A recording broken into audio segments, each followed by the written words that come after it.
আর পুলিশে ধরার প্রয়োজন নেই। আপনি হেলমেট না পরলে অটোমেটিক্যালি কেটে যাবে আপনার চালান। হ্যাঁ, একদম ঠিকই শুনছেন, নবনির্বাচিত বিজেপি সরকারের পক্ষ থেকেই বাইক চালানো নিয়ে আজ নেওয়া হলো এক কঠোর পদক্ষেপ, যা গতকাল থেকে জারি হয়ে গিয়েছে গোটা রাজ্য জুড়েই।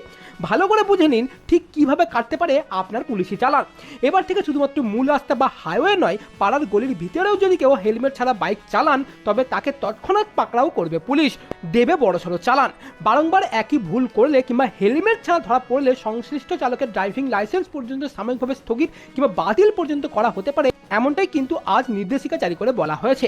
শুধুমাত্র চালক নন, বাইকের পিছনের আরোহীর অর্থাৎ বাইকের পিছনে যদি বসে থাকবেন তার মাথায় যদি হেলমেট না থাকে তাহলে মোটা অঙ্কের জরিমানা পর্যন্ত দিতে হবে।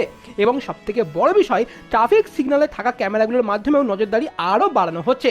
অর্থাৎ পুলিশ ধরার প্রয়োজন নেই, হেলমেট না থাকলে অটোমেটিক চালান কেটে সেই ই চালান পৌঁছে যাবে আপনার বাড়িতে। মুখ্যমন্ত্রীর নির্দেশের পরেই গোটা রাজ্য জুড়েই গতকাল থেকেই শুরু হয়ে গিয়েছে পুলিশি অভিযান। জায়গায় জায়গায় পুলিশি অভিযান করে এই চালান কাটা হচ্ছে। তাই বাইক চালানোর সময় অবশ্যই হেলমেট পরুন। আপনার প্রিয়জনকে সুরক্ষিত রাখতে অবশ্যই ভিডিওটিকে বেশি বেশি করে শেয়ার করুন। ভালো লাগলে অবশ্যই ভিডিওটিকে লাইক করে দেবেন। দেখা হচ্ছে পরবর্তী ভিডিওতে।